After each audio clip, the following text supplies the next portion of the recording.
All right, good morning. This is the Fantasy Sports Boss. It is Saturday morning. Wanted to talk a little bit about Lamar Jackson this morning. Before I go any further, of course, hit the subscribe, hit the notification button, so you're made aware when new videos are added. Tomorrow, Sunday, going to have the usual weather report first thing in the morning, plus the instant injury analysis and the live stream to wrap things up at 7:30 tomorrow evening. Now, in terms of Lamar Jackson, for myself, I'm personally invested in him in both of my fantasy football leagues, but I have a very tough dilemma decision to make this week because I also have Justin Fields in both of those leagues, and Fields has been cleared, no injury designation coming back from the separated non-throwing shoulder last week, and he takes on the Green Bay Packer defense that's been giving up a generous amount of yards and points, especially over the last month. However, Lamar Jackson, when he's right, certainly nobody can hold a candle to him in terms of just unbelievable, potential upside, whatever you want to call it, with both the passing and the running game. So, the decision really comes down to, do you put Lamar Jackson in there, who's, banged up a little bit with a hip injury, but again, he has no injury designation either, or Justin Fields fresh off the shoulder separation, and are the Bears going to use him in the running game, as liberally as they did prior? Now, in terms of Jackson, what makes me nervous this week is he takes on the Denver Broncos. Now, you might think to yourself, the Broncos are complete garbage, one of the worst teams in the NFL. Yes, that's true, but that's on the offensive side of the ball. The defense has been balling out all season. You saw the frustration with the defensive players now chirping at Russell Wilson on the sideline last week.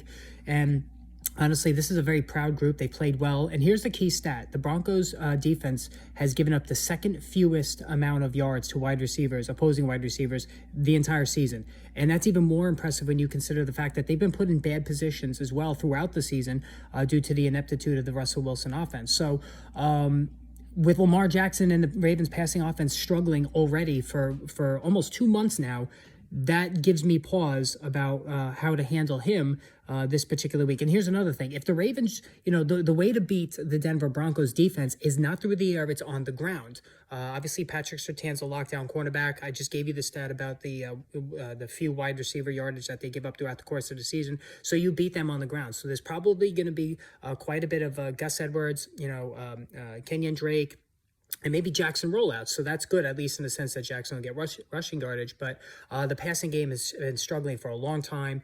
And when you combine the very stout Denver defense on pass defense, that makes me nervous. Now, in terms of Fields, yes, I am concerned that he's not going to have as many designed rollouts. And that fueled a lot of his fantasy upside leading up to the injury a couple of weeks ago. But at the same time, the Packers defense is pretty terrible. So, in a game where I think there's going to be a lot of opportunities for Fields to throw it and also run it, I think what's going to happen here is that the Chicago coaching staff is going to allow Fields to run, but have him be smart about it. Run out of bounds, slide, don't try to be a hero. I think the one thing that you may see here is he won't keep the football around the goal line like Jalen Hurts does, because that will leave him susceptible to big hits. So that's what I'm concerned about with Justin Fields there. If you break it all down, I have the feeling that Justin Fields is the better, certainly has more upside, but has more risk. So how lucky do you feel? Do you shoot for the moon, or do you take the conservative route with Lamar Jackson, who, again, hasn't been playing well over the last 2 months? When Fields is on the field, he's been playing great. So that's the dilemma for me going into this week. Haven't decided 100% what I'm going to do yet, but this is definitely one to ponder. All right, again, hit the subscribe, hit the notification button. More videos on the way.